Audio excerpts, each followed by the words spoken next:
Muy buenas tardes, bienvenidas y bienvenidos a todos a otra edición de Conexión Tributaria. Saludamos a nuestra gran audiencia de ABC Cardinal, las 7:30, la más potente, y también quienes nos siguen todas las semanas a través de las pantallas de ABC TV. En la tarde de hoy vamos a estar teniendo, además de los temas económicos y tributarios, también un pequeño acercamiento a cómo se encuentran los distintos vacunatorios aquí en Asunción y área metropolitana, así que quédense prendidos, vamos a estar contándoles con un equipo de ABC TV que está recorriendo estos lugares. A partir de hoy ya la vacunación un poco más extendida.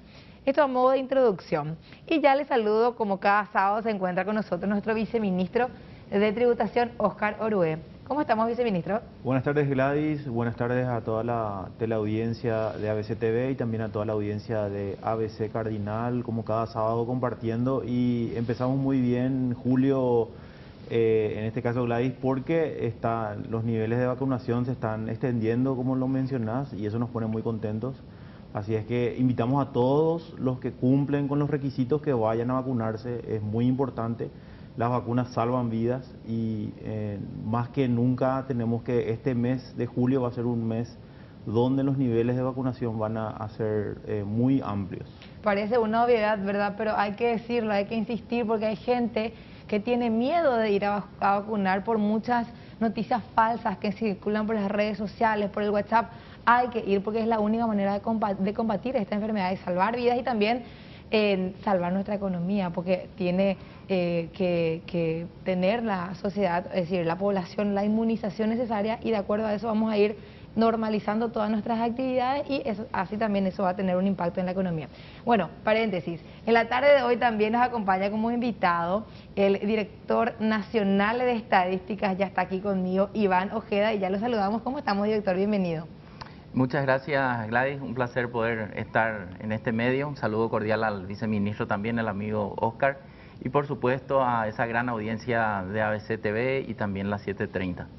Bueno, vamos a estar haciendo un repaso a estos datos que ya veníamos viendo hace un par de semanas, pero aquí en Conexión Tributaria un poquitito más en detalle, casi viceministro, ya dije, ya no era factor clave, ¿te das cuenta? Es una a propósito. Bueno, pero lo que queremos hacer es un poco más de detalle con el director, que nos vaya mostrando cómo se mide la pobreza en nuestro país. Seguramente en algún momento vamos a estar interrumpiéndole al señor Iván Ojeda para irnos hasta los vacunatorios, pero vamos a darle ya la palabra para que pueda explicarnos cómo hoy en Paraguay se mide la pobreza. Sí, desde el año 97 en el Paraguay se mide la pobreza según la metodología de la línea de la pobreza. O sea, una persona es pobre o no pobre según su ingreso.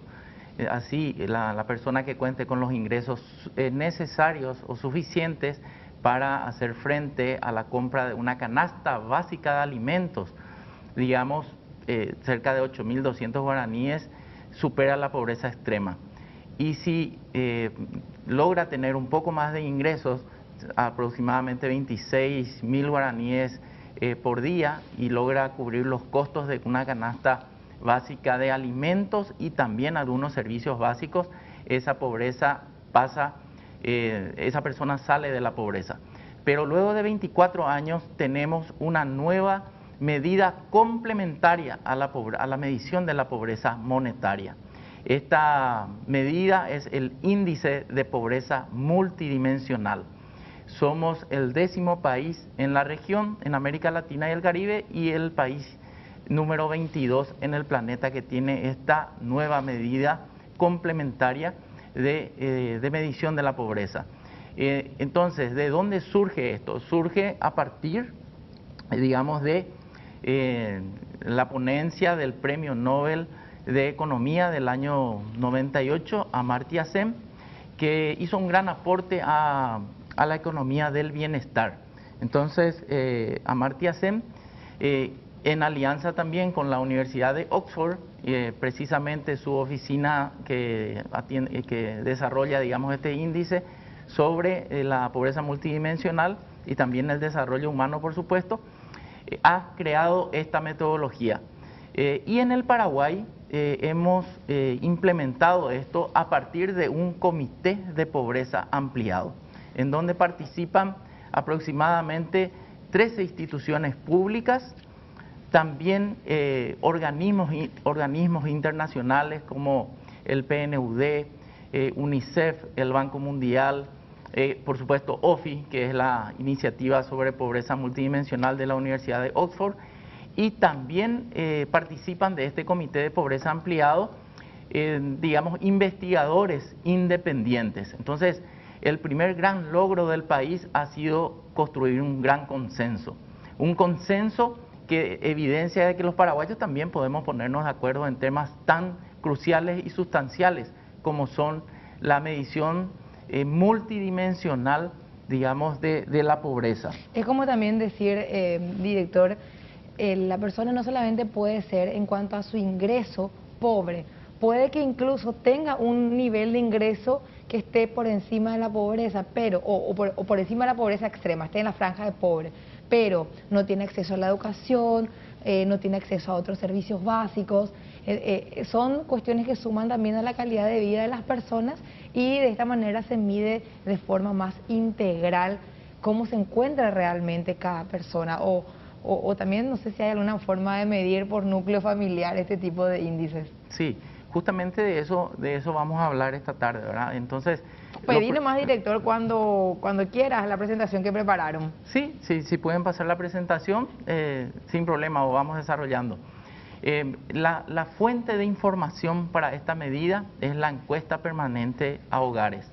Esta encuesta permanente a hogares mide condiciones de vida de la población. Llegamos aproximadamente a 20.000 hogares durante todo el año con cortes trimestrales.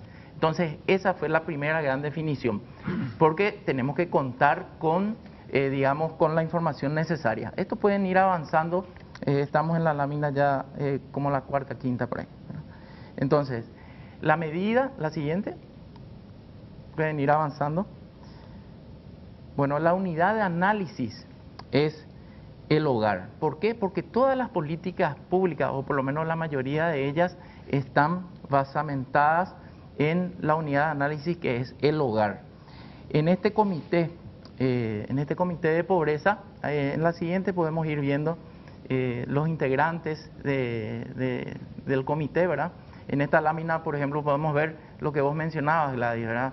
Esa persona puede que haya salido de la pobreza monetaria, pero sigue contando con deficiencias, por ejemplo, no tiene agua potable o un buen sistema de recolección de basura o una vivienda adecuada o no tiene un empleo seguro. Entonces ahí es donde el enfoque de la pobreza multidimensional toma relevancia, ¿verdad? Si avanzamos con la presentación, vamos a poder ir identificando, esto ya hablamos, es a partir de la ponencia de Amartya Sen, ¿verdad? Estos son los países que en América Latina y el Caribe ya tienen Chile fue el esta primero, medida. director. ¿Sí? ¿Cómo? Chile fue el primero. Sí, Chile es uno de los países que tiene, ¿verdad? No está en orden no está en orden de cronológico. aparición, digamos, ¿verdad? Pero de los casi 37 países de la región, nosotros vamos a ser el 10º. Y en el planeta, el número 22, ¿verdad?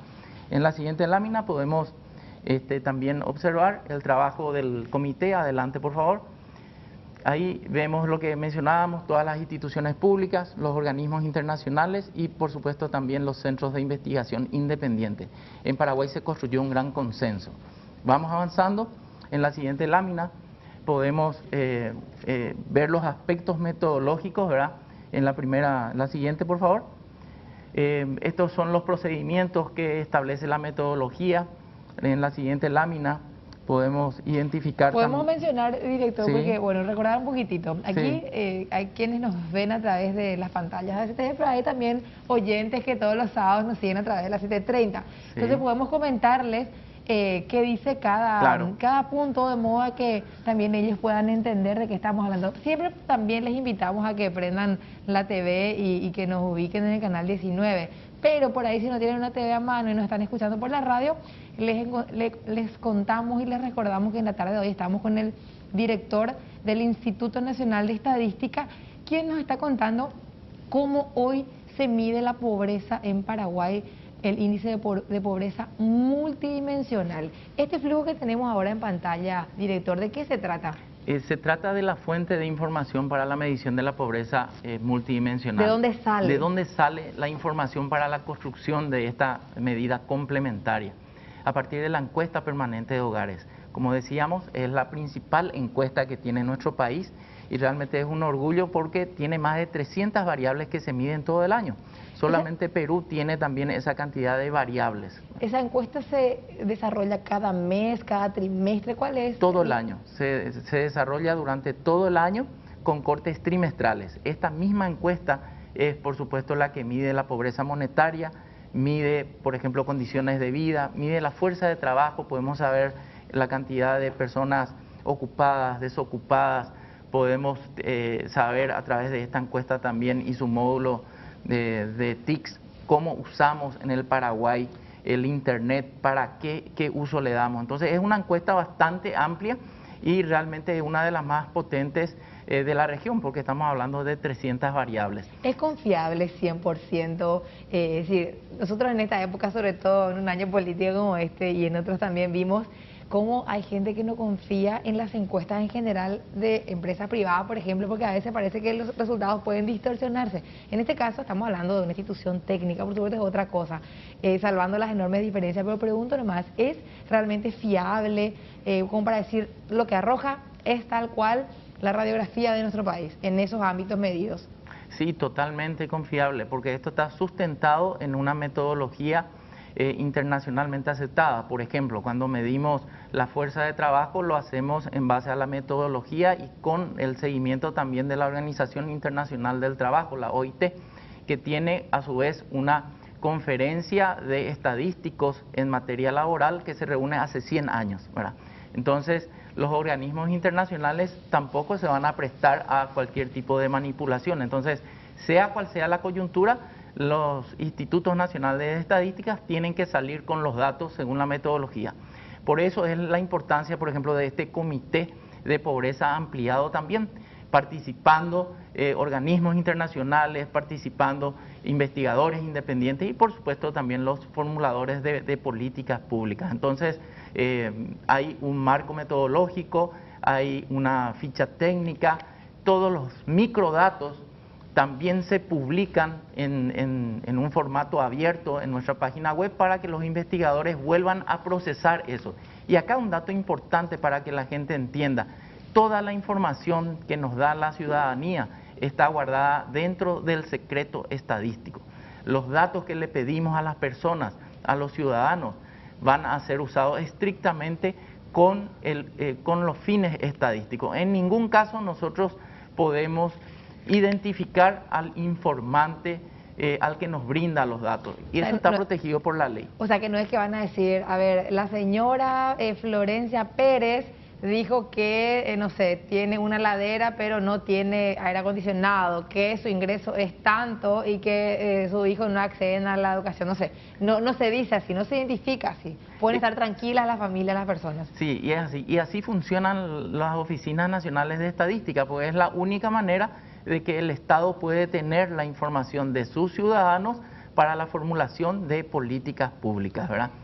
Hoy el Paraguay ha dado un gran salto también en esta materia con la aprobación de la Ley 6670, que moderniza el sistema estadístico nacional y crea el Instituto Nacional de Estadística. Esto se da después de 78 años. El Paraguay tenía la ley más antigua en materia estadística de América Latina y el Caribe, ¿verdad? Entonces, hay pasos muy importantes que se están dando. Por primera vez el Paraguay tiene una estrategia nacional de desarrollo estadístico. Esto fue construido con los representantes de cada una de las instituciones partes del sistema estadístico nacional, organismos internacionales, investigadores independientes y también la academia.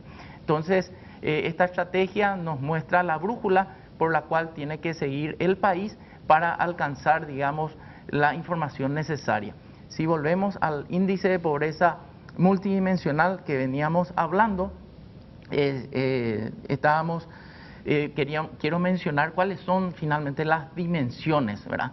Y explicar un poco cuándo una persona es pobre multidimensional. En las siguientes láminas vamos a ir viendo, acá explicamos que es una medida complementaria.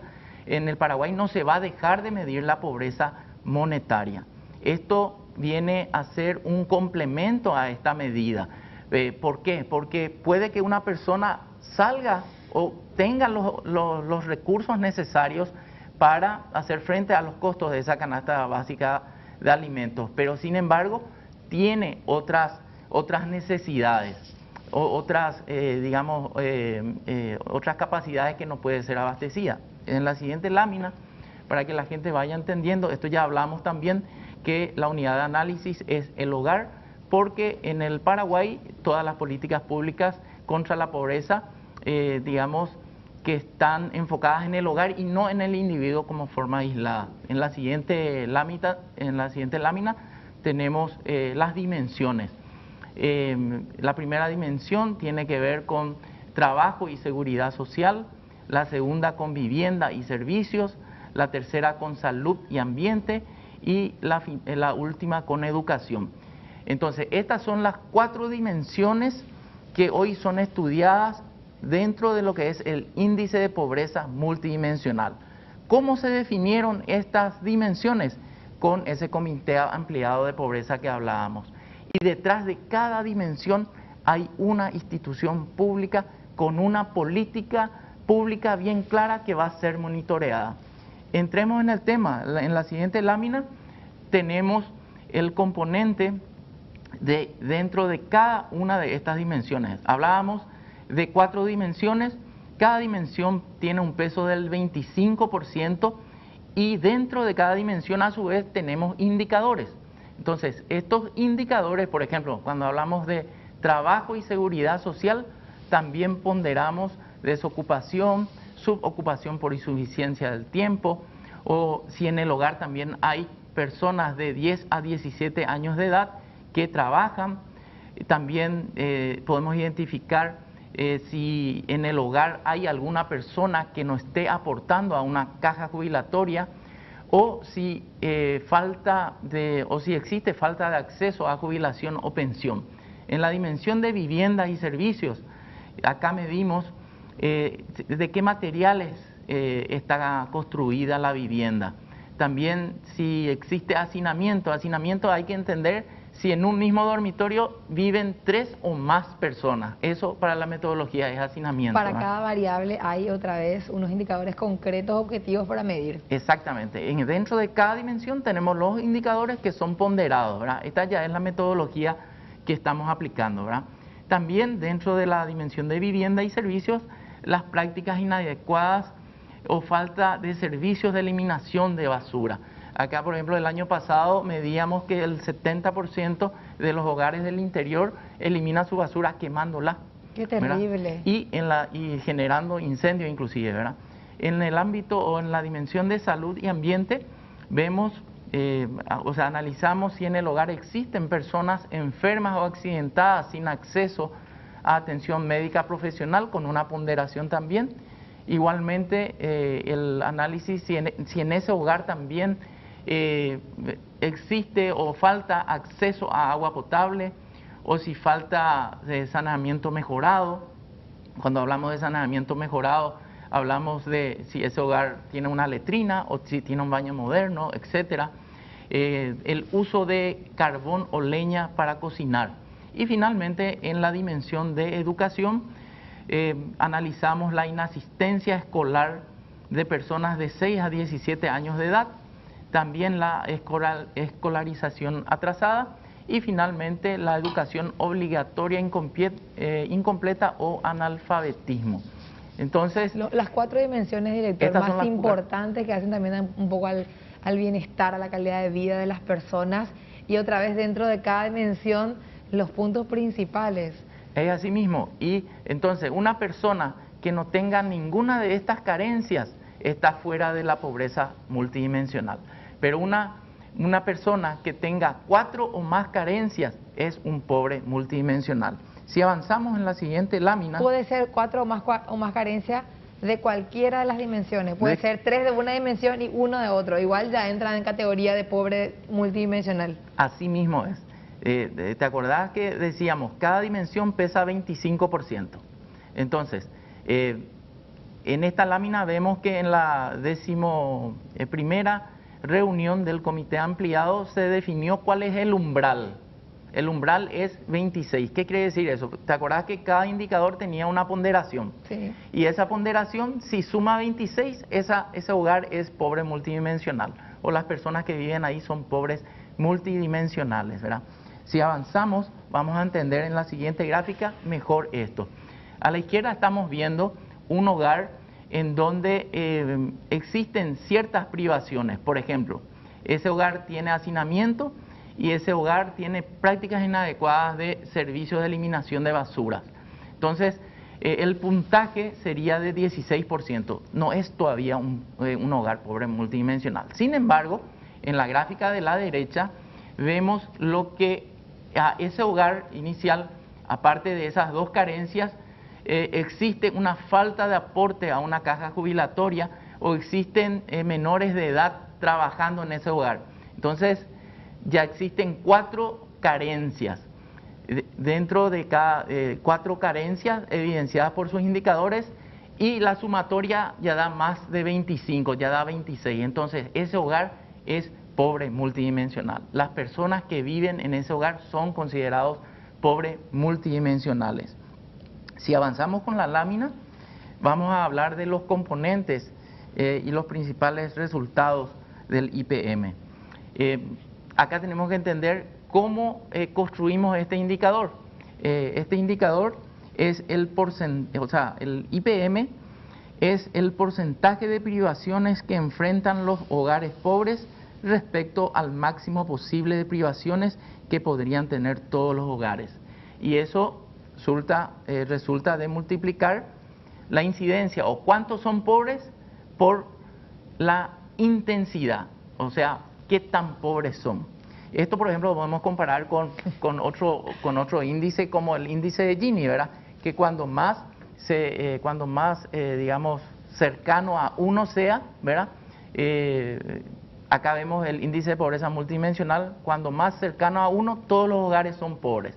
Y cuando más, si es 0, ningún hogar va a ser pobre, ¿verdad? Hay temas que son un poco técnicos, pero vamos a tratar de hacerlos bien simple para que la gente entienda, ¿verdad?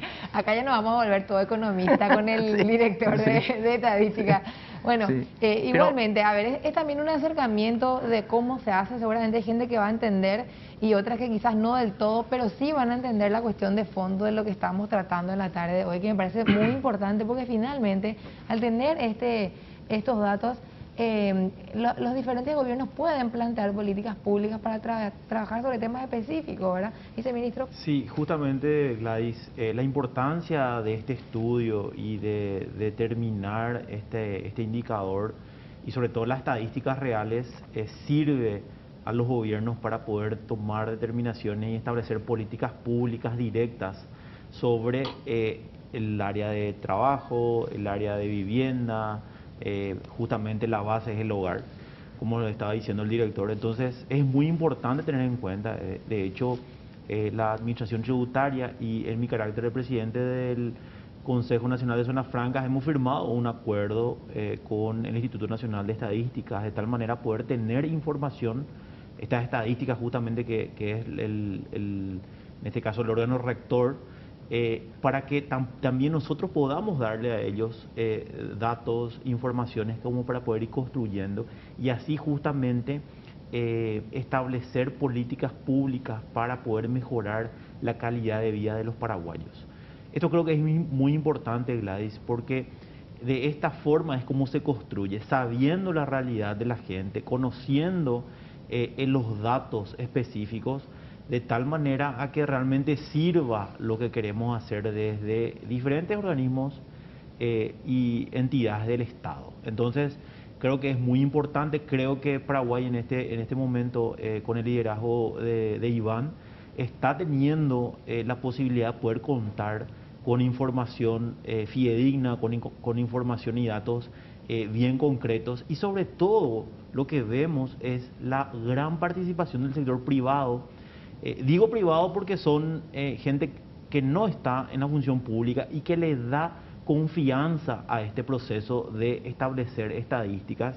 Y yo no sé si se puede ver lo que sigue, justamente ya están las estadísticas, si podemos ver justamente la evolución de la incidencia de pobreza multidimensional, ahí está justamente, director, ya te cedo luz la palabra para que nos cuentes un poco de esto, porque esto creo que es lo que más, todo lo que explicaste sirve como para poder ver la evolución que tiene los porcentajes o los números respecto a los niveles de incidencia de pobreza multidimensional.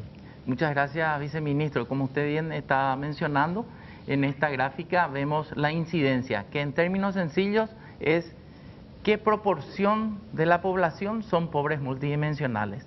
Y así vemos que en el año 2020, estamos viendo acá una serie de años que van desde el año 2016 hasta el año 2020. Y así vemos que en el año 2020 la incidencia de la pobreza multidimensional era del 24,93%, total país. Esto quiere decir que el 24,93% de la población del Paraguay es pobre multidimensional. También podemos desagregar por área rural y urbana. En la serie de arriba vemos que en el caso de la zona rural, la incidencia afecta al 44,5% de los hogares. O sea, el 44% de los hogares rurales son pobres multidimensionales. Y en la zona urbana esto es mucho menor. Solamente el 13% de la población es pobre multidimensional. Y la serie nos da una riqueza importante en el análisis, porque vemos que en el año 2016, y hablo acá de total país, estábamos con un 34,2% de pobres multidimensionales en el Paraguay, y esto se fue reduciendo a un 30% en el 2017, a un 29% en el 2018 y a un 26% en el 2019 y llegamos a un 24% en el año 2020. Entonces quizás la gente diga, pero ¿cómo en un año de pandemia? Porque el primer caso de COVID se da en el Paraguay el 7 de marzo del año 2020, ¿verdad? Esto va mucho más allá de cuestiones coyunturales como el ingreso. Yo hoy puedo tener ingresos y hago frente a los costos de una canasta básica de alimentos. Mañana no tengo, entonces salgo o entro a la pobreza. Sin embargo, acá estamos analizando 4 dimensiones y 15 indicadores dentro de cada variable.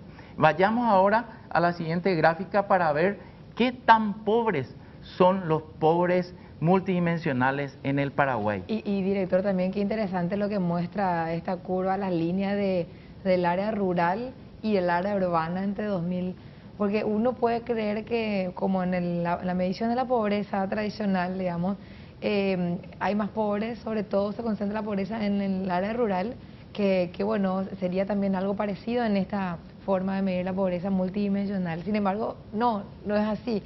En la zona urbana baja, o mejor dicho, sube la pobreza, y no así en el área rural, en que baja. Entre el año 2019 y 2020, digo. Es así mismo. Y fíjate, por ejemplo, en esta gráfica estamos viendo lo que sucedió, o sea, qué tan pobres son los pobres multidimensionales. ¿Se acuerdan que estábamos hablando de que cada dimensión tenía 25%, ¿verdad? Entonces, los pobres multidimensionales en el Paraguay son afectados en un 37% de intensidad, ¿verdad? Y esto fue bajando también con el transcurrir del año, ¿verdad? Con el transcurrir de los años.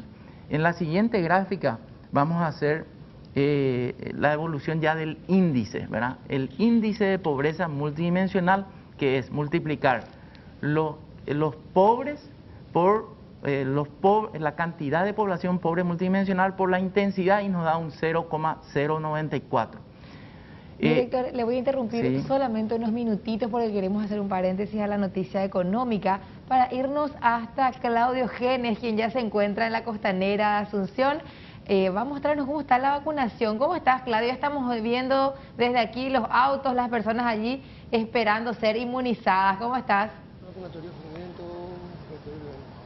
¿Qué tal, Gladys? Un saludo a la audiencia. Sí, vemos ya muchas personas llegando en sus vehículos aquí en la costanera de Asunción para recibir la vacuna anti-COVID. Precisamente vamos a hablar con el doctor Carlos Irala, el jefe del Departamento de Enfermedades Transmisibles de la 18ª Región Sanitaria del Ministerio de Salud. Bueno, doctor Carlos Irala, Vemos que la gente se está acercando a vacunarse aquí en el vacunatorio, no en la cantidad de esta mañana, pero sigue llegando la gente. Hola, sí, buenas tardes, sí, exactamente.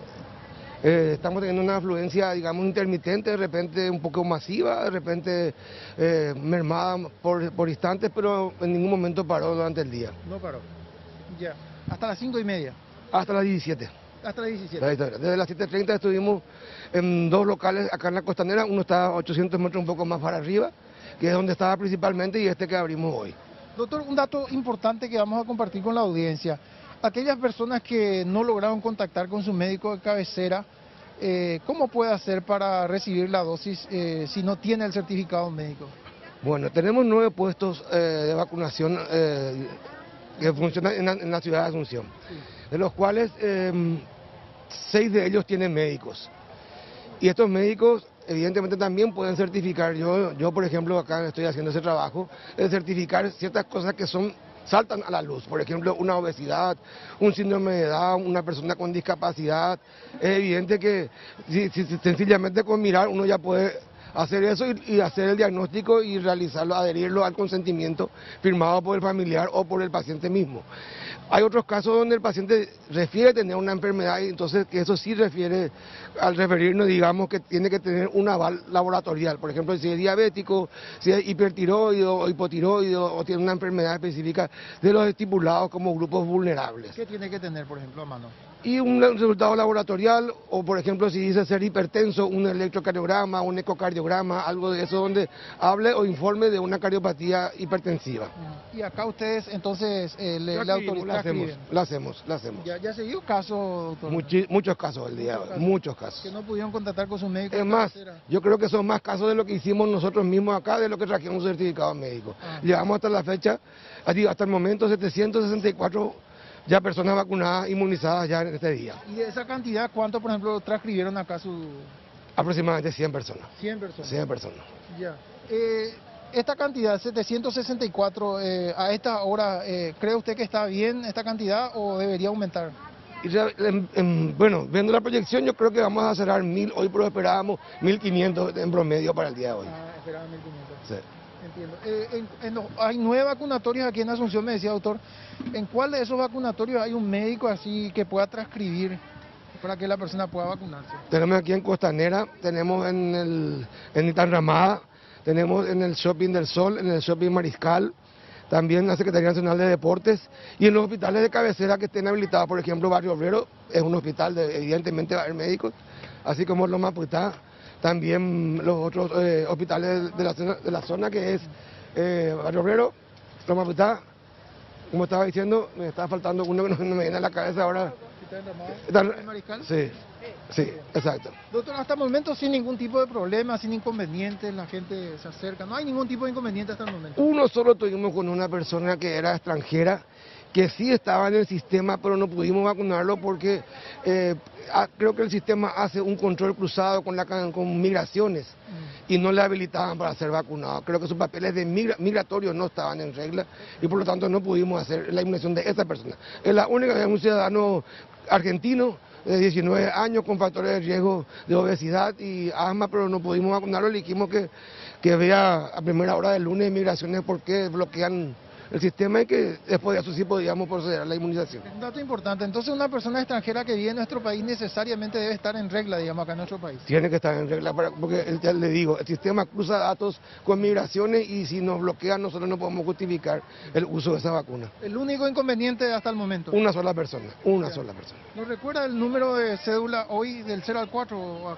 cuánto? 0 al 4, pero incluso también en las horas donde no hubo gente, tuvimos unas pocas excepciones porque venían de a 2, ya haciendo fila. Uno tenía terminación 4, el otro tenía 6, y ya aprovechamos y le inmunizamos a los dos, porque ya hizo la fila y va a venir otra vez de vuelta otro día y todo. Entonces, para ser prácticos, con los fines prácticos. Gracias, doctor, muy amable. A las órdenes. Carlos Girala, jefe de Departamento de Enfermedades Transmisibles de la 18ª Región Sanitaria del Ministerio de Salud. También cierta flexibilidad para aquellas personas que llegan hasta este puesto vacunatorio de la Costanera de Asunción, por más de que no le corresponda su número de identidad, su terminación, también se está aplicando a estas personas que llegan en estos vehículos. Buena cantidad de personas quienes llegan en sus vehículos aquí en la Costanera de Asunción, podemos decir a estas horas, en estos momentos aquí en nuestra ciudad capital, Gladys. Muchas gracias, Claudio. Quedamos atentos desde aquí cuando haya más novedades de otros centros de vacunación también. Claudio Genes allí desde la Costanera. Y nosotros aquí nos encontramos con el viceministro de Tributación, Óscar Urué, como cada sábado, y el director del Instituto Nacional de Estadística, Iván Ojeda, contándonos sobre el índice de pobreza multidimensional. A la vuelta de la pausa nos va a seguir contando más sobre este indicador y su importancia también para que se puedan tomar decisiones para contrarrestar justamente ese tipo de pobreza. Pausa, enseguida regresamos con más de Conexión Tributaria.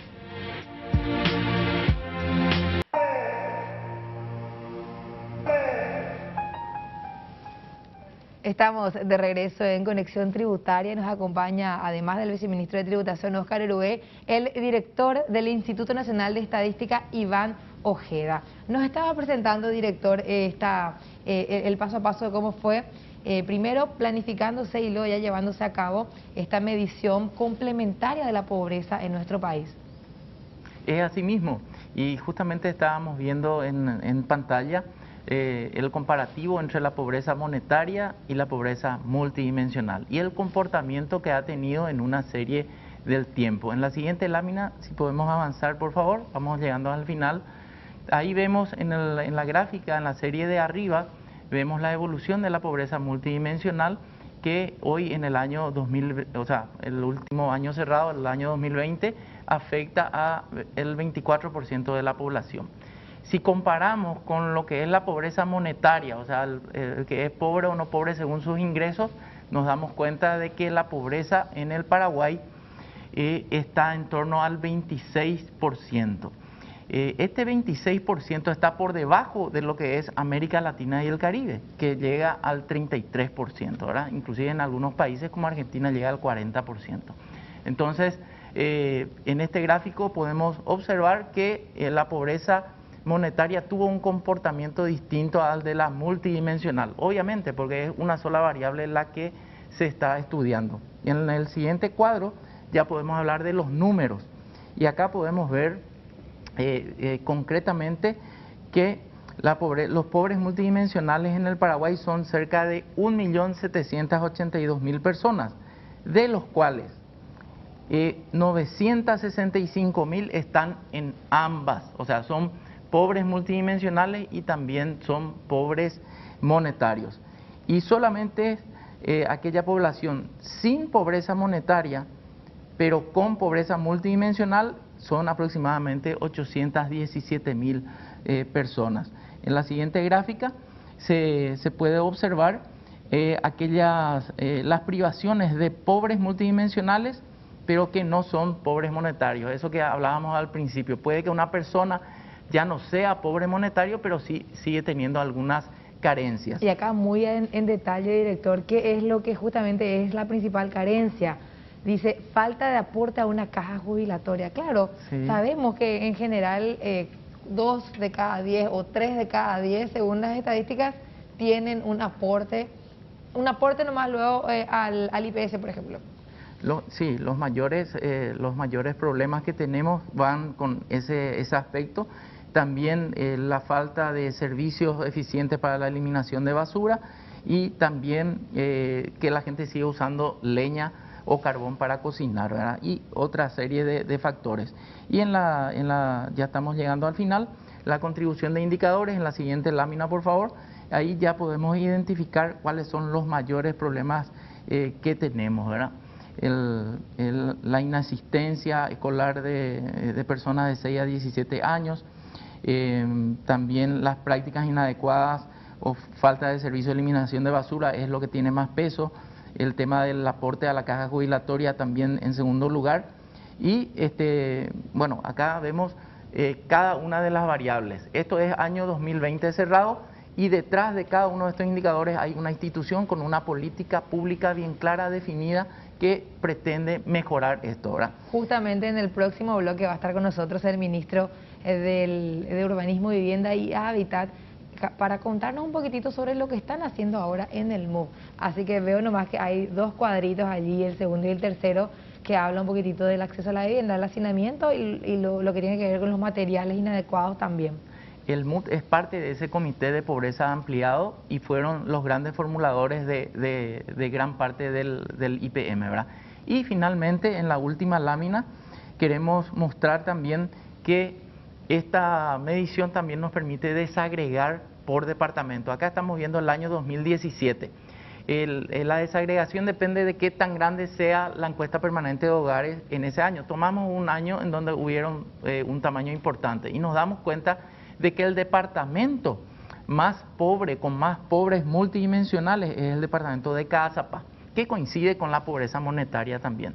En segundo lugar está San Pedro, en donde el 55% de la población es pobre multidimensional.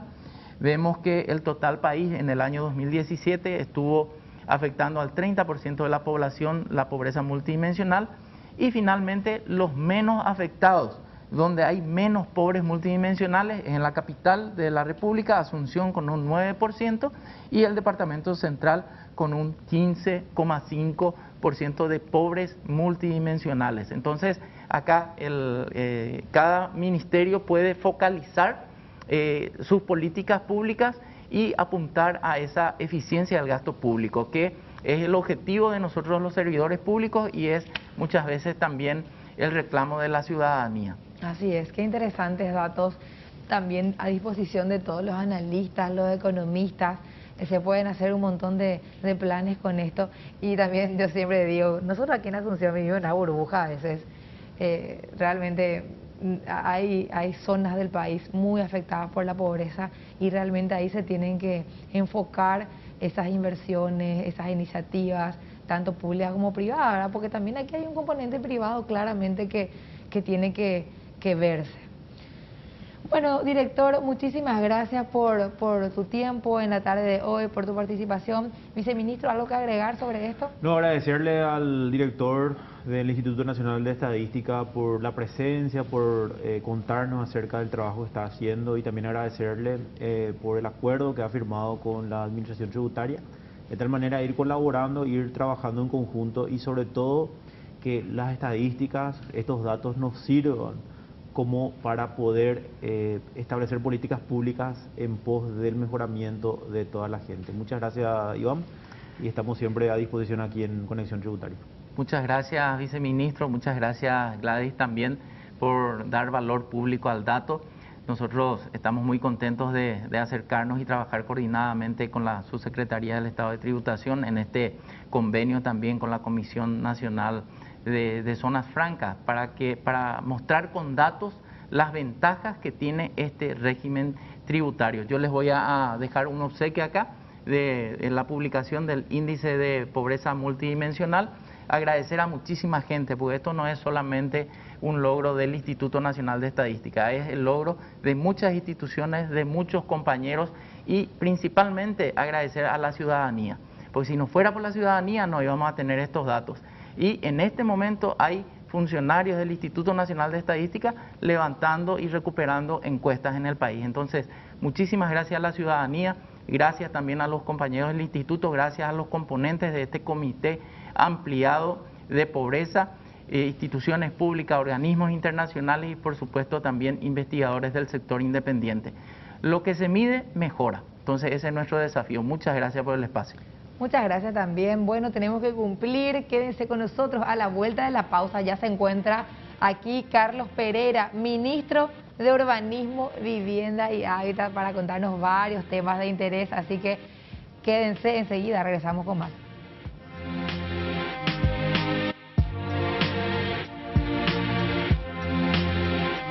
Necesita ahorrar en sus diferentes sectores, como electrodomésticos, limpieza, artículos de oficina e inclusive los mejores cortes de carnes.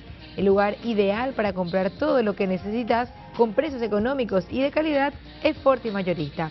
Seguilos en sus redes sociales y entérate de todas sus novedades.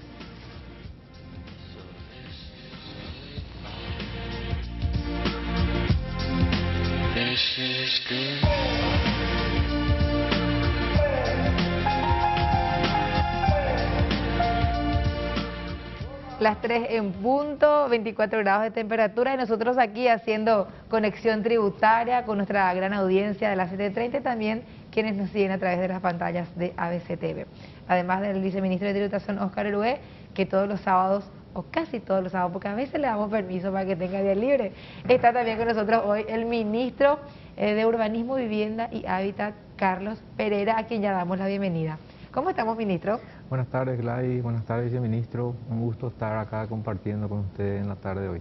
Nosotros le quisimos invitar aquí al ministro para conocer un poquitito de los programas de vivienda en general, de los avances en los trabajos y entender un poquitito también, aquí de ABC Color, yo le quiero contar a la audiencia, escuchamos bombas, así, ¿qué es lo que pasa? Decimos, no sé, un santo árabe, o qué es lo que pasa, ¿verdad? Ganó Cerro, ganó Olimpia, ganó la selección, y no, y resulta que son personas que están protestando, o algunos grupos en particular, que están protestando frente al MUP, y que dicen que hay una bajísima ejecución presupuestaria. Entonces, nada, nos comunicamos con el ministro para saber, bueno, ¿qué es lo que pasa, ministro? Y allí él nos cuenta que hay otras cuestiones de, por ejemplo, desde cuándo se comenzó este año a tener la disponibilidad presupuestaria. Entonces, ministro, ¿podría contar a nuestra audiencia aquí de Conexión Tributaria un poquito del trabajo que están haciendo? También nos prepararon una presentación. Sí, claro. Bueno, antes que nada, muchas gracias, Gladys, por la posibilidad de poder compartir con la audiencia y con ustedes lo que nosotros estamos haciendo en el MUP, ¿verdad? Desde que yo llegué a la entidad, exactamente el 3 de noviembre del año pasado, he encontrado un ministerio que ha pasado de ser una secretaría a ministerio. De hecho, que esa transformación en su personalidad jurídica hace de que desde el Ministerio de Urbanismo hoy estemos delineando las políticas públicas orientadas no solamente a la cuestión de urbanismo, vivienda y hábitat, sino al estudio transversal, haciendo una focalización territorial, haciendo un diagnóstico territorial en todo el país. No olvidemos de que tenemos 17 departamentos, son 257 distritos, y cuando estaba en la Secretaría Técnica me permitió conocer bastante el territorio. El territorio es el lugar, es el espacio donde se refleja realmente la desigualdad que existe, y en ese sentido tenemos un enorme desafío como gobierno, acortar esas brechas de desigualdad, y en el sector de vivienda no es la excepción, ¿verdad? Cabe recordar también de que el presupuesto que tenemos hoy en el ejercicio 2021 es exactamente 35% menos que el año pasado. También hemos tenido una merma, una disminución importante, 29,6 millones de dólares de la donación de Taiwán, que ha sido redireccionado a la compra de vacunas para fortalecimiento del sistema de salud pública, ¿verdad? Se priorizaron otras urgencias que en ese momento se tenían. Entonces, obviamente que eso se resiente, y uno comprende también la reacción de la gente que hace tanto tiempo está siendo postergado en el estudio, evaluación y calificación de sus proyectos, y es muy difícil en un inventario de 104.000 viviendas presentadas, o sea, 104.000 beneficiarios con expectativa, y tener un presupuesto de 47 millones de dólares que solamente podría satisfacer las necesidades y las expectativas de 4.500 personas, ¿verdad? Entonces, es una ecuación difícil de hacer, es una selección de criterio de elegibilidad bastante complicada, porque no es fácil dejar de lado a otros proyectos, y nunca va a alcanzar. Acá está el viceministro de Tributación haciendo un esfuerzo extraordinario también en el ámbito de las recaudaciones, y tampoco no podemos recostarnos todo el tiempo por el Estado, ¿verdad? Yo creo que el gobierno está haciendo extraordinario esfuerzo, no solamente en materia de recaudación, sino que todo el plan de reactivación económica se erige en 3 ejes fundamentales. El primero de ellos es la infraestructura, y que no se interrumpa el proceso de construcción, que es un nervio motor, un generador de empleo importante que hoy está contribuyendo con su dinámica al crecimiento económico, que en esta era post-COVID estamos encarando paradójicamente una convivencia todavía con el virus que está haciendo estragos en la sociedad, y por otro lado tenemos que mantener la economía en marcha, ¿verdad? Entonces, todas las instituciones que componemos el Estado estamos haciendo esfuerzos extraordinarios con presupuestos muy reducidos, y es por eso que nosotros hemos tenido la iniciativa de compartir una reunión con el ministro de Hacienda explicándoles un poco y teniendo un poco también en cuenta el antecedente que tiene el Ministerio de Urbanismo, que en algún momento ha sido el Banco Nacional de la Vivienda, creo que tiene una importante expertise, tiene una importante cartera de 51 millones de dólares aproximadamente. Cuando nosotros ingresamos teníamos una morosidad del 97%, hoy en 6 meses hemos reducido al 58% a través de un esfuerzo extraordinario de los funcionarios que han salido a notificar día a día, a hacer verificaciones in situ, y todo eso nos ha animado de que con mucha dedicación y con una planificación bien coordinada, creemos nosotros de que podemos pedir la no objeción o la aprobación del Ministerio de Hacienda para someter al Congreso Nacional la posibilidad de poder modificar nuestra Carta Orgánica. Eso nos va a permitir poder captar recursos financieros del sector privado. Para tener más facultades. Lo ideal sería tener una autarquía financiera que nos permita también compartir esfuerzo con el sector privado. Hay que tener en cuenta de que hay un sector de inversiones que hoy no encuentran un apetito en el ámbito financiero porque las tasas de interés están muy bajas.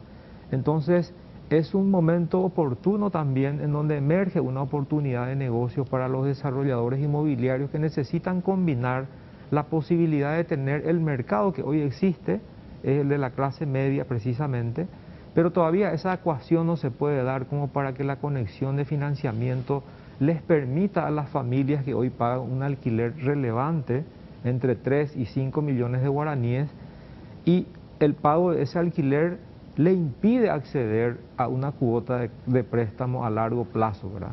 Que es la única manera en que las familias podrían acceder a un patrimonio familiar que también se va a ir consolidando con el plusvalor que adquiere a partir de que una familia tiene un patrimonio propio, que es la vivienda propia. La vivienda en la cultura paraguaya no solamente es un bien, no solamente constituye un patrimonio, sino que representa una suerte de estatus, de anhelo, de poder tener un bien que les permita no solamente tener la posibilidad de ser un sujeto de crédito en algún momento dado, de poder solicitar un crédito a una entidad financiera, sino también de poder tener el permanente plusvalor que el propio mercado le va a ir dando por el propio avance de lo que representa el crecimiento económico, ¿verdad? Hoy los desarrolladores inmobiliarios, con quienes ya me he reunido casi con todos los gremios, ellos están dispuestos a hacer inversiones y están dispuestos a incluso a realizar algún tipo de alianza público-privada para consolidar una herramienta como el fideicomiso, que es una herramienta noble que en la ley 921 de negocios fiduciarios ya ha demostrado la enorme garantía y lo que representa como para asegurar no solamente al inversionista que busca dónde aplicar su dinero, sino también asegurarle a esa cantidad de familias que hoy pagan un alquiler de que realmente en un tiempo de 18 meses, por dar un plazo, se les podría entregar su vivienda propia, sea esta una casa o un departamento, ¿verdad? Y lo que hay que encontrar es, yo recuerdo cuando estaba al frente de la banca pública, habíamos hecho una línea de crédito precisamente en donde podríamos dar un periodo de gracia de 18 meses para que coincida con el plazo que se necesita en construir o en terminar una estructura edilicia, ¿verdad? Yo creo que las instituciones públicas, y en este caso la banca pública, está en la obligación, nosotros desde el Estado deberíamos de crear las condiciones a través de políticas contracíclicas, que significa precisamente hacer lo que el sector privado no hace, ¿verdad? Yo provengo del sector privado, del sector bancario y financiero, y normalmente las características que se dan en un ámbito privado, en el sector financiero, es normal que el accionista, después de la asamblea, ellos ya quieran percibir sus dividendos, ya quieran tocar su rentabilidad, ¿verdad?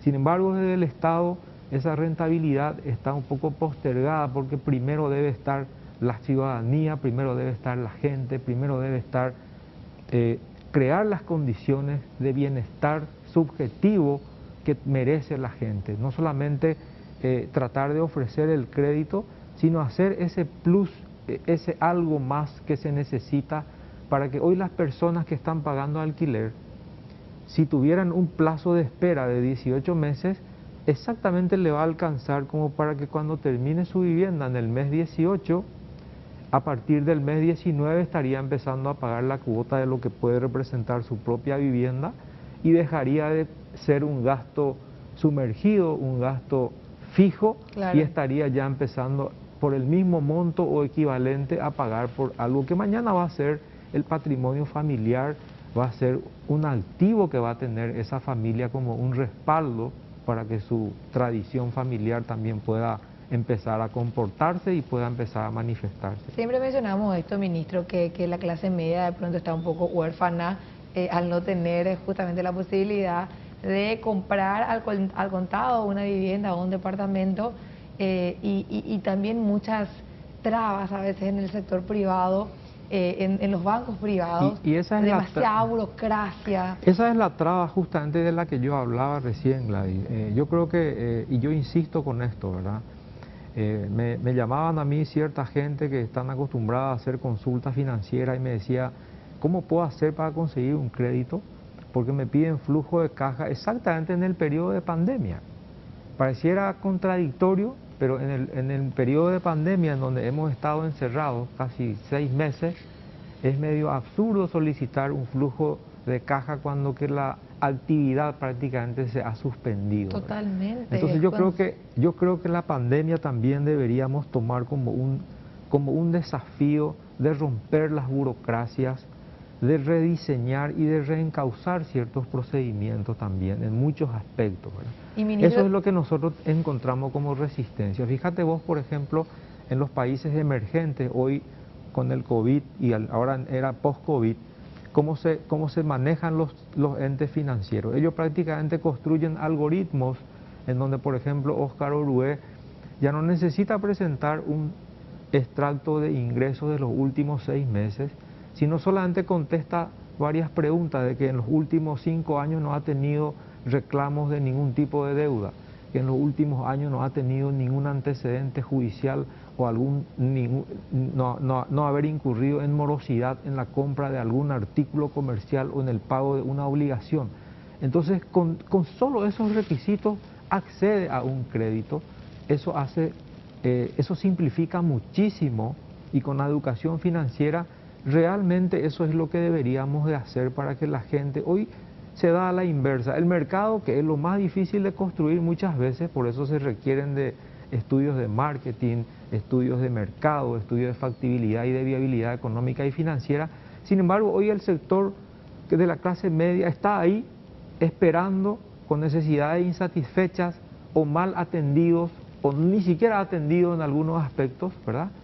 Entonces, lo más difícil de tener está ahí. El mercado existe, entonces lo que tenemos que consolidar son los esfuerzos interinstitucionales como para poder contribuir con el fisco y, lejos de pedirle recursos al Ministerio de Hacienda siempre, con la captación de recursos del sector privado, con un fideicomiso disciplinado y transparente que garantice la aplicación de esos recursos de los desarrolladores inmobiliarios, que van a ir en beneficio de todas las familias que hoy, en vez de pagar de alquiler, van a recibir sus viviendas, y el Estado, a través del MUP, en este caso, que tiene un inventario enorme de inmuebles, que para lo único que sirve hoy es para estar expuesto a estas ocupaciones y a pagos de impuestos inmobiliarios, gastos nuevamente al año, ¿verdad?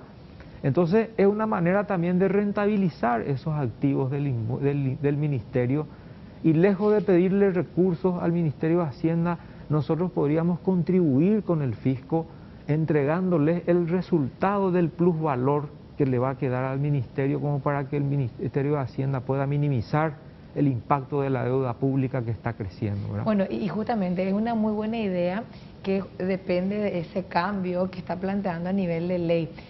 Antes de volver a ese punto y también detallar un poco más, también hablamos un poco del nivel medio, pero también la gente económicamente baja, digamos, ¿verdad? De nivel económicamente bajo, accede o tiene que acceder a una vivienda de calidad y en forma. Sí. ¿Qué pasa? Que muchas veces los planes del MUP, anteriormente Senaditat, anteriormente Conadi y así sucesivamente, entregaba vivienda y la persona que recibía decía, bueno, está bien, nada, está mal hecho esto, pero bueno, finalmente es como un regalo. No es ningún regalo, finalmente estamos hablando de que todos los contribuyentes estamos pagando. Entonces también tenemos que exigir que esa solución habitacional para ese compatriota de nivel económico bajo sea de calidad y no así de cualquier forma. Tantos casos tenemos, ministro, que realmente lastima ver que concretamente viviendas que se caen a pedazos, viviendas que comienzan a atajarse, viviendas que quedaron a medio de terminar porque ahí había sido una adjudicación a una empresa que no tenía luego condiciones de terminar.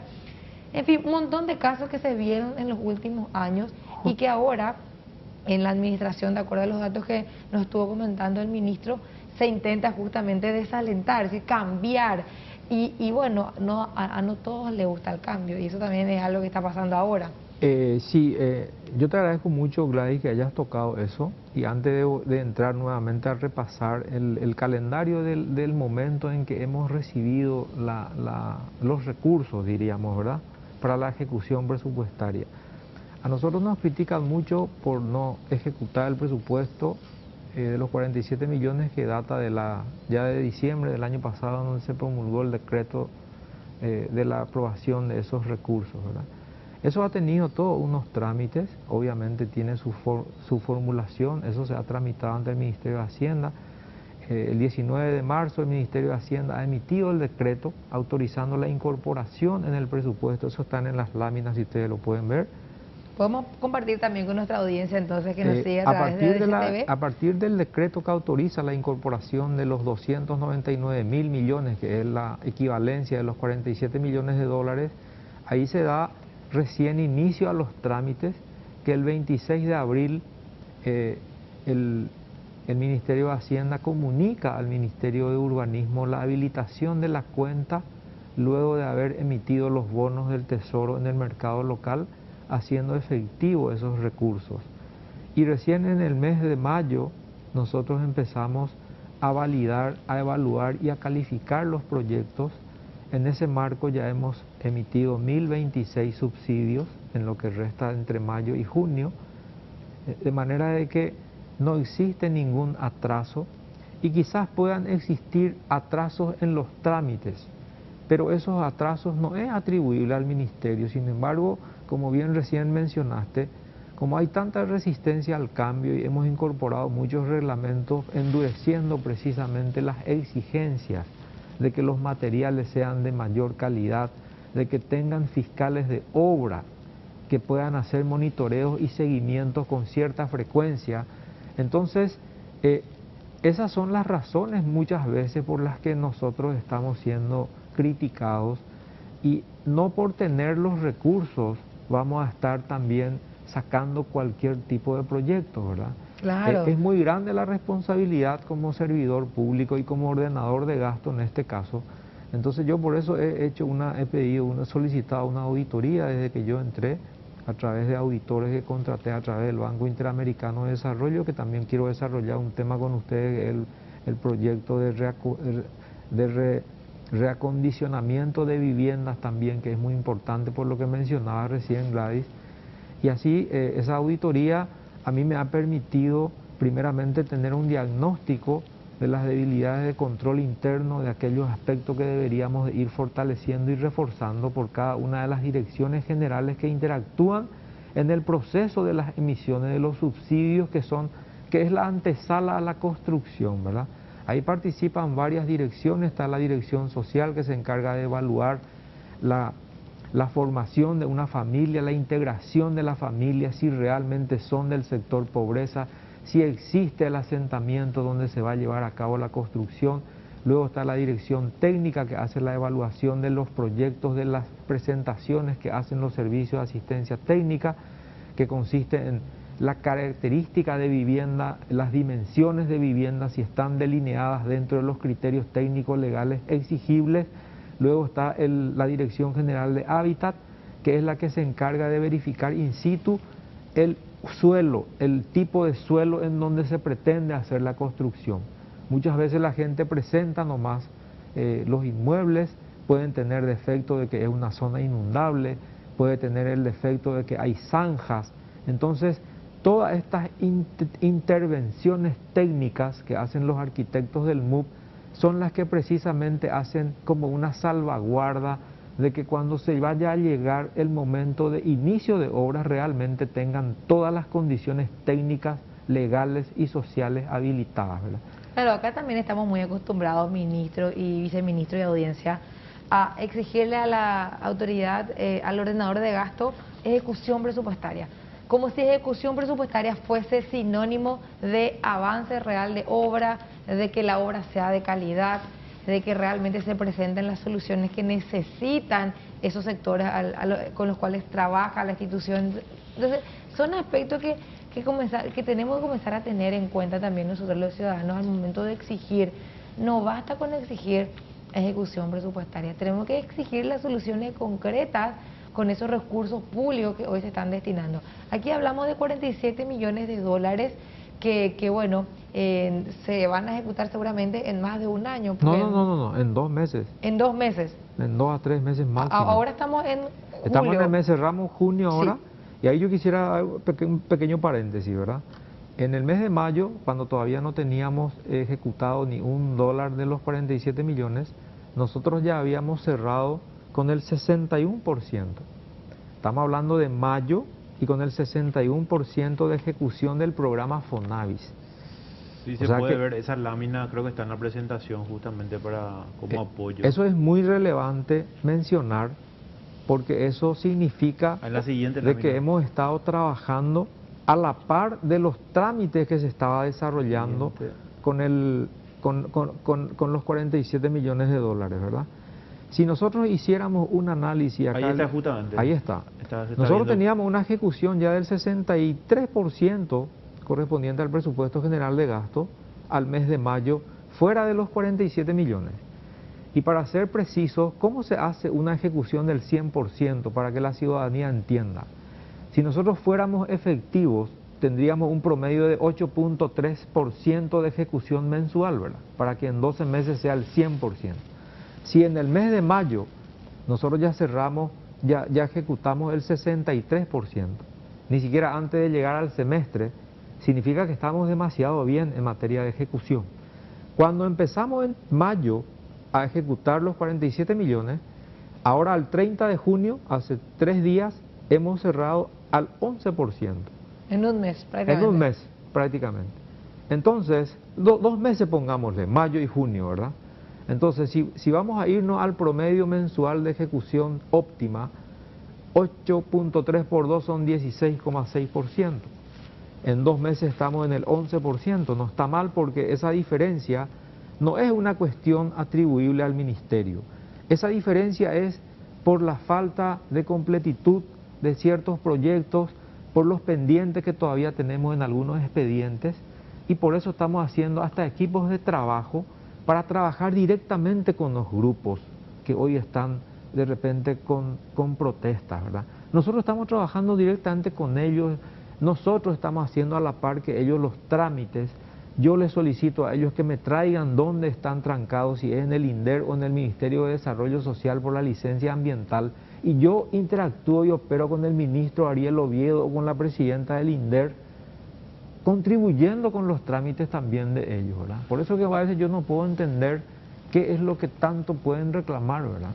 Pero hay que entender también, ministro, y para la audiencia, que la ejecución del presupuesto, si bien pareciera que es un número nomás, tiene que ver con que se pueda realmente cumplir con el objetivo, con el resultado que uno espera, ¿verdad? Y sobre todo, el objetivo principal que tiene el Ministerio de Urbanismo, en este caso, es otorgar viviendas dignas y bien hechas. Y a quien merezca. Y al que merezca, ¿verdad? Eso creo que es importante tener en cuenta. Y también desarraigar esa práctica un poco, no sé si corrupta es la palabra, pero sí payante, ¿verdad? Así no vamos a hacer, pero queremos nosotros. Y yo entiendo que eso es muy difícil desarraigar, pero creo que el gobierno hay un fuerte apoyo para el ministerio, en este caso a tu cargo, ministro, y yo creo que eso también la gente tiene que saber, ¿verdad? Que no es que es falta de ejecución o que no se quiere trabajar, sino que al contrario, se quiere precautelar los recursos que son de todos los paraguayos, Es ¿verdad? lo que yo decía, eso exactamente, viceministro, es lo que nosotros decimos, ¿verdad? Finalmente la gente te termina juzgando por el nivel de ejecución. Pero lo que la gente no sabe es lo que uno tiene que lidiar diariamente con todos los respaldos documentales que deben tener cada proyecto, ¿verdad? Pero eso es porque finalmente la responsabilidad es personal. Porque yo prefiero ser ineficiente para la gente común que me critica, que dice soy un inútil, que no sirvo para nada, que no ejecuto. Perfecto, no es él quien mañana va a tener que rendir cuentas. Porque gente con tu perfil, ministro, a gente con el perfil del ministro le importa eso. Pero ¿qué pasa? Hay antecedentes concretos en el Ministerio de Urbanismo. Nosotros tenemos auditorías que hizo la Contraloría General de la República sobre obras en la administración anterior que estaban mal hechas, que estaban con materiales de mala calidad, que estaban sobrefacturadas. Un montón de anomalías que entiendo se presentaron al Ministerio Público. Yo no sé si se abre alguna carpeta porque corresponde a algún tipo de investigación en ese nivel penal. Entonces, estamos hablando de recursos públicos que es difícil de controlar porque no tenemos un portal como el portal de contrataciones públicas donde nosotros los periodistas podamos entrar por lo menos a buscar, o la ciudadanía en general. Entonces, yo creo que también hay que entender cómo funcionan las instituciones para hacer el reclamo y saber de dónde vienen los reclamos también. Por supuesto, la gente que está acostumbrada a recibir nomás la plata así, sin ningún control y sin rendición de cuentas, claro que va a estar enojada contigo, ministro. Claro que va a estar enojada contigo por poner más exigencias. Creo que, Gladys, ese es un inconveniente que nosotros los técnicos muchas veces tenemos, ¿verdad?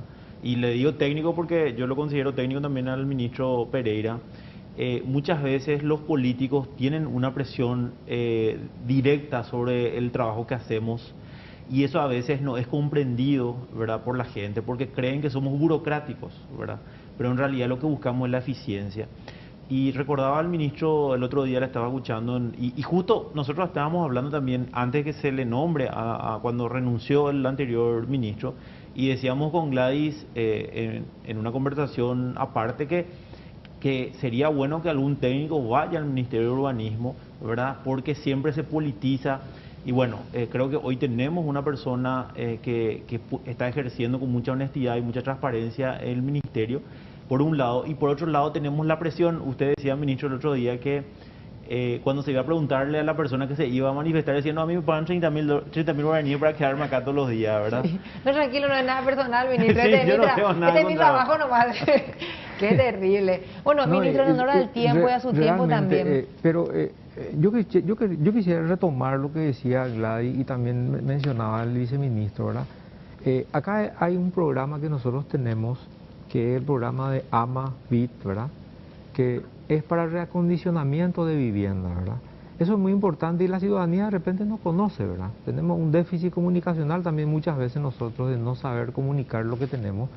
Y en ese contexto me gustaría compartir, ese proyecto es un programa que está dirigido a personas que tienen viviendas con deterioro, ¿verdad?, o que no culminó su vivienda, o que son de familias que viven en hacinamiento y necesita ampliar, necesita incorporar un dormitorio porque nació un niño, porque ya amplió la familia, es decir, con alguna necesidad de mejora o ampliación, qué sé yo, un baño, una sala, una cocina.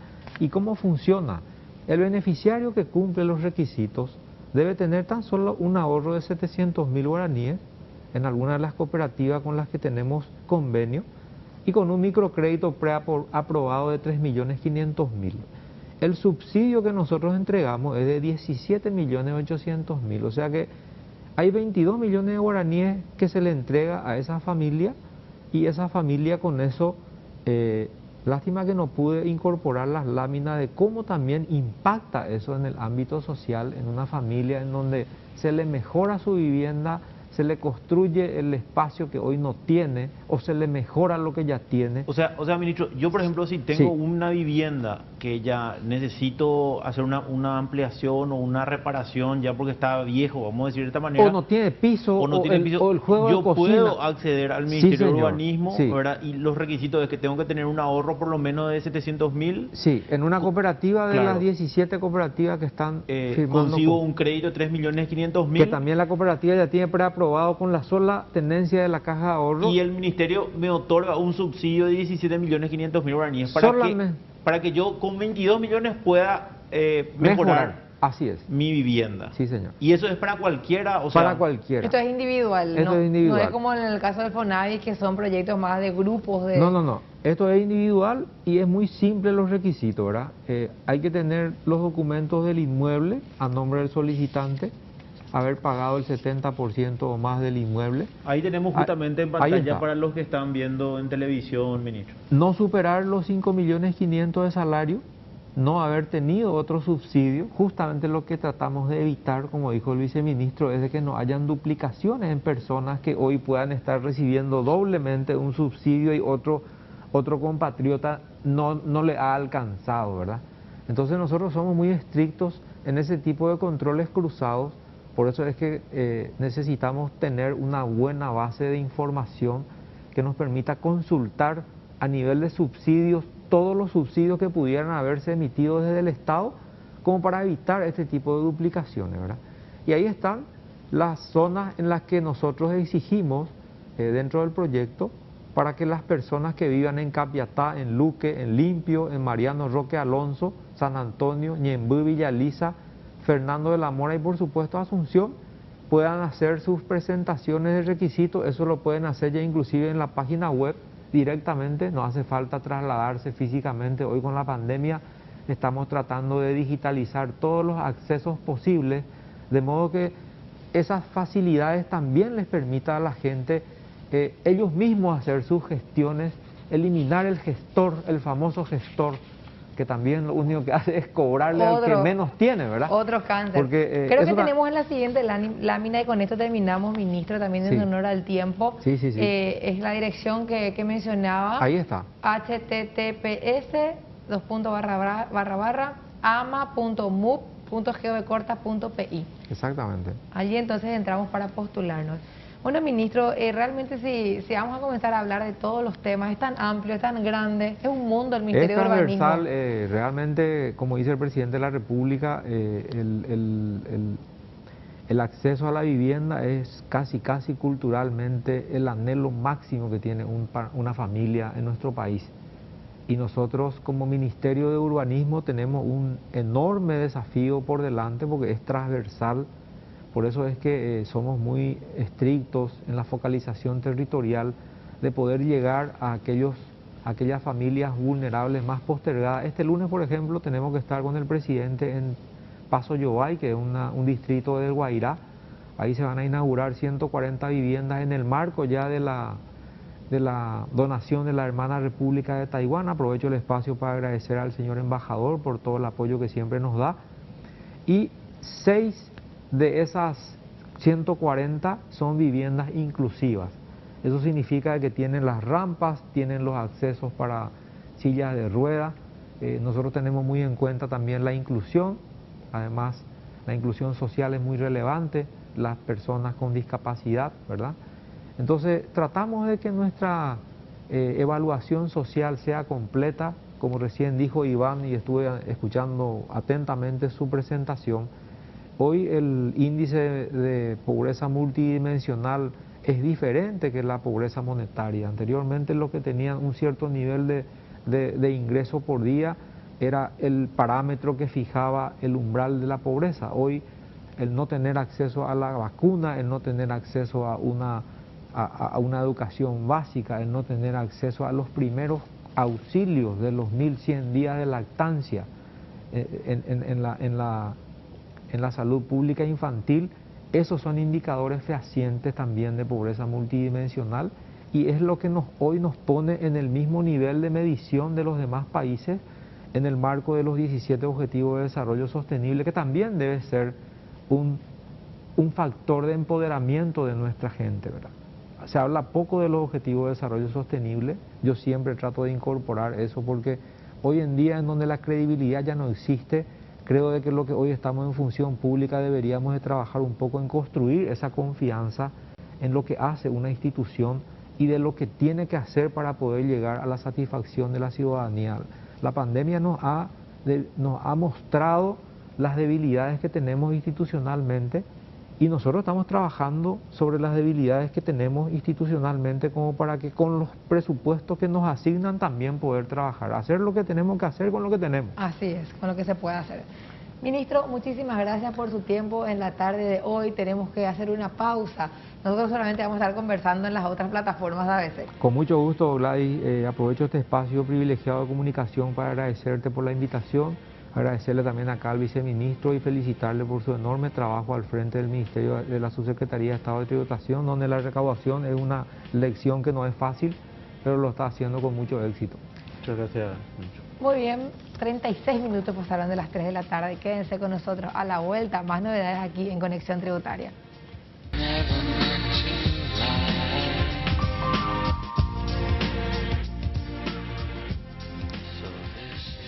Estamos de regreso en Conexión Tributaria. Ya está acá con nosotros Diego Domínguez. Va a estar como uno de los técnicos de la SET. Va a estar mostrándonos un poquitito el ranking de los principales aportantes a la Subsecretaría de Estado de Tributación. ¿Cómo estás? Bienvenido, Diego. Muy buenas tardes, gracias Gladys por la invitación, señor viceministro. Sí, un placer compartir nuevamente con ustedes. Y sí, esta tarde vamos a estar mirando un poquito lo que sería el ranking de los mayores aportantes al fisco que pertenece al año 2020. Básicamente en honor al tiempo y para darle un panorama rápido a la teleaudiencia y a la audiencia de las 7:30, básicamente de años anteriores se viene publicando lo que es el ranking de mayores aportantes al fisco, que es como un reconocimiento a las empresas que aportan a la contribución, o que contribuyen al sostenimiento del presupuesto general de la nación para los distintos servicios que brinda el Estado. Entonces, básicamente esto se viene elaborando año tras año, tiene una metodología, se viene definiendo cuáles son los criterios que se están asumiendo, y la primera lámina que se puede visualizar ya tenemos los mayores 10 aportantes. En primer lugar está la ANDE con 407.807 millones de guaraníes, seguido de Tabesa con 242.106, Itaú, BNF, Cervepar, Paresa, Visión, Continental, Cervecería Paraguaya y el Banco Regional. La suma de estos principales 10 aportantes, si puede ser la anterior, un ratito para cerrar la idea ahí, aportaron el 1.7 billones de guaraníes, que representan el 12.1% de todo lo aportado en relación a la recaudación del ejercicio fiscal 2020, que fue de 14.3. Este sería los principales aportantes del Estado. Después se separa en lo que sería aporte a la renta y aporte de consumo. En la siguiente lámina, por favor, están los mayores aportantes de renta del ejercicio 2020. Itaú con 85.187, Cervepar, BNF, la ANDE, Agrosilo, Tigo, el Banco Continental, BIF Paraguay, Paresa y Agrofértil. Estos son los mayores aportantes en renta. La suma de los 10 mayores aportantes es 442.671 millones, lo que representa el 7.2% de toda la recaudación de renta, que en el ejercicio fiscal 2020 fue de 6.1 billones. Ahí hay que mencionar, Diego, lo siguiente, ¿verdad? Vemos 3 empresas que tienen que ver sobre el tema del agro y la ganadería. 2 específicamente el agro y 1 de ganadería, ¿verdad? Y después vemos bancos, ¿verdad? Hay que tener en cuenta también que la diferencia entre Cervepar y Cervecería Paraguaya tiene que ver con la distribución, uno, y el otro hace la elaboración del producto. Entonces hay que tener en cuenta esa diferencia principalmente. Asimismo, la siguiente lámina es el aporte de impuesto al consumo, que sería el IVA y el ISC. El mayor aportante en el ejercicio 2020 fue la ANDE, seguido de Tabesa, Visión Banco, Itaú, Paresa, Cervecería Paraguaya, BNF, una empresa de Brasfumo del Paraguay, Banco Continental y Banco Regional. La suma total de los principales 10 aportantes fue de 1.4 billones aproximadamente, lo que representa un 17.3% del total recaudado en este tipo de impuestos, que son los impuestos indirectos, que en el año 2020 representaron aproximadamente 8 billones. Seguido. Una particularidad también en esto es que queríamos mostrar también lo que son los mayores aportantes del IDU, que forma parte de lo que sería la recaudación renta, pero como es un nuevo impuesto incorporado dentro de la normativa de la ley 6.380, entonces clasificamos lo que sería los mayores aportantes según cierta característica. Entonces vemos que los principales 5 aportantes son inversores extranjeros, que no necesariamente son una persona física, sino también es algunos fondos de inversiones. Después está un contribuyente paraguayo, seguido en el puesto 7 está un inversor extranjero, un inversor paraguayo nuevamente, un inversor extranjero y finalmente un inversor paraguayo. Acá lo rescatable es que ya no, como no podemos mencionar los nombres para precautelar justamente el derecho de intimidad y también la seguridad de las personas, pero sí están los sectores, ¿verdad? Los rubros. Los rubros económicos. Los dibujitos que vemos ahí al costado. Sí, justamente. El primero tiene que ver con lo que es cervecería, el segundo con transportadora de caudales, el tercero tiene que ver con lo que es temas digitales, específicamente estamos hablando de conexión de internet, de televisión por cable, etcétera, etcétera. El cuarto es telecomunicaciones, el quinto tiene que ver sobre ganadería, el sexto tiene que ver sobre retail y todo lo que es supermercados, el séptimo tiene que ver agro, el octavo tiene que ver sobre tabacaleras, el noveno tiene que ver sobre fertilizantes y el último tiene que ver sobre inmobiliario. Interesantísimo.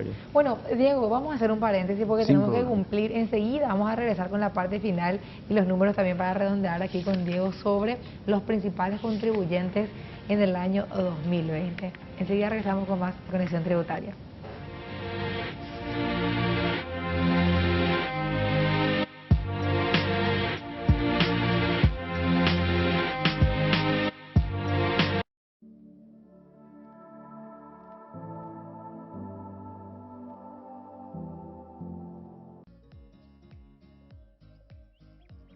Descubrí un nuevo concepto en carnes. En el Beef Club del Frigorífico Concepción vas a encontrar la mejor variedad de carnes de la más alta calidad del mercado paraguayo. Contamos con locales ubicados estratégicamente en Asunción, Concepción y Pedro Juan Caballero, además de un personal de atención capacitado para asesorarte en la elección del corte perfecto. Te esperamos en Beef Club Concepción para que descubras un nuevo concepto en carnes.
Hace mucho tiempo, Faber-Castell empezó a producir lápices con madera de reforestación. Así, los bosques de donde salen los ecolápices no tienen fin y la gente ayuda a proteger más de 300 especies de animales. Usando el ecolápiz Faber-Castell, usted ayuda a preservar todo eso. Viene ahí el bosque sin fin.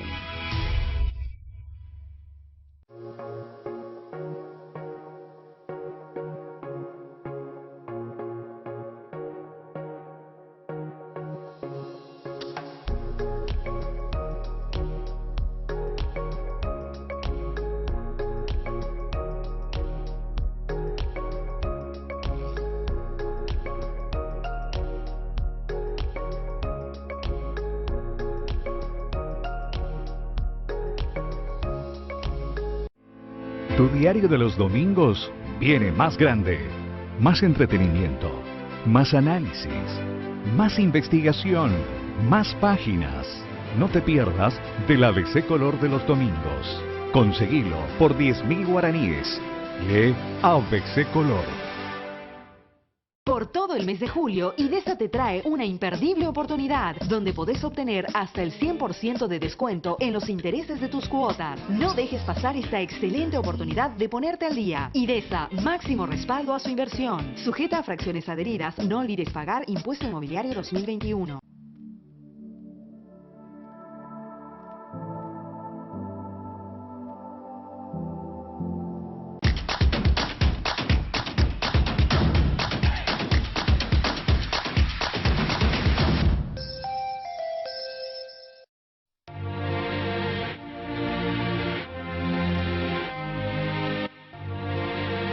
Diego Domínguez, economista de la SED, nos está trayendo hoy este resumen del ranking de los principales aportantes al fisco. Bueno, Diego, nos quedamos en la distribución según tributo, según tipo de tributo. Ahora, ¿qué tenemos para compartir con nuestra audiencia? Sí, y en honor al tiempo vamos a tratar de sintetizar en un pequeño gráfico donde el 48% tenemos inversores extranjeros, el 52% inversores paraguayos, de los cuales el 49.8% son que tienen inscripción en el RUT y el 2.2% que no están inscritos en el RUT.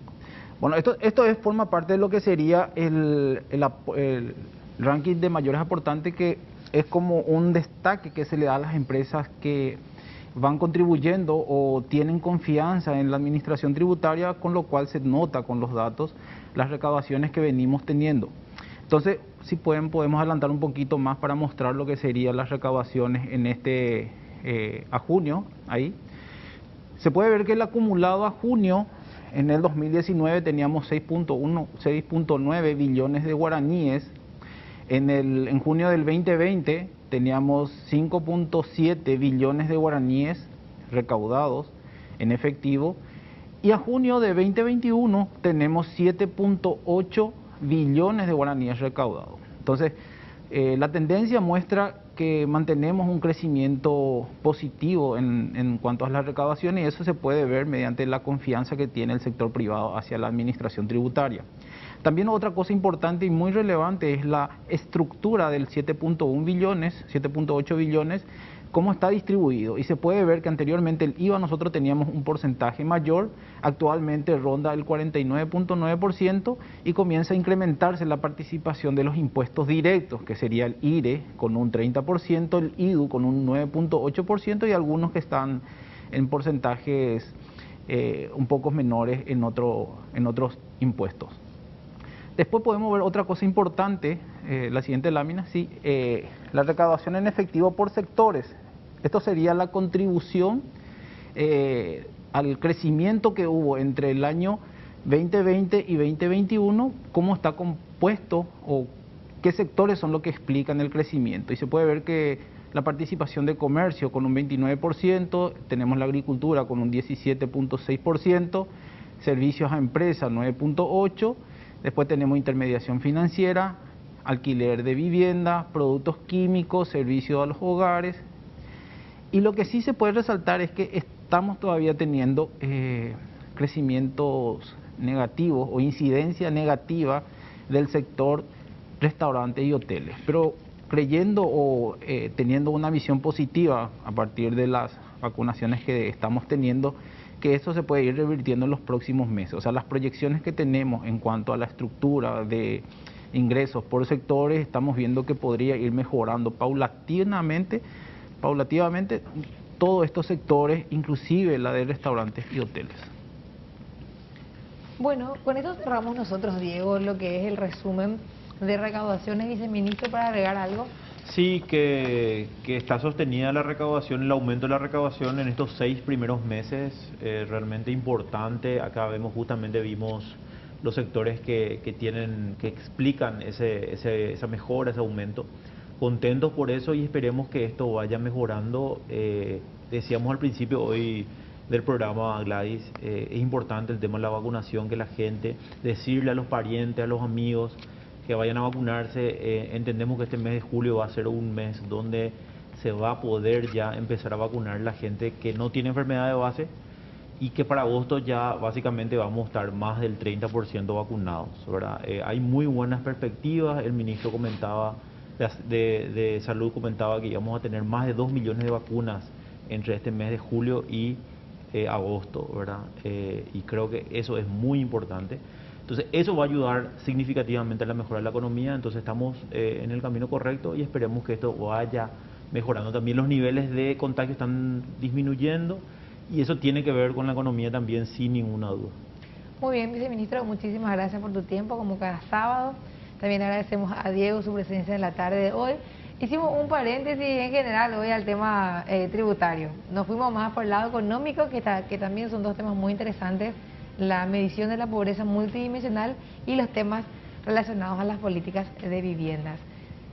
3:57 minutos. A partir de aquí ya van por caminos separados la programación de ABC Cardinal y de ABC TV, así que les invitamos a continuar. Nosotros nos vamos a reencontrar el próximo sábado, no, y por supuesto yo me voy a encontrar con mi audiencia de Factor Clave el próximo lunes. Dami Rock es el programa de la radio FM de nuestro productor que está con nosotros hoy, Brian Cáceres. También me dice acá que les invita a la gente a que quiera sumarse al domingo musical. Muy bien, nos despedimos, que tengan un feliz fin de semana.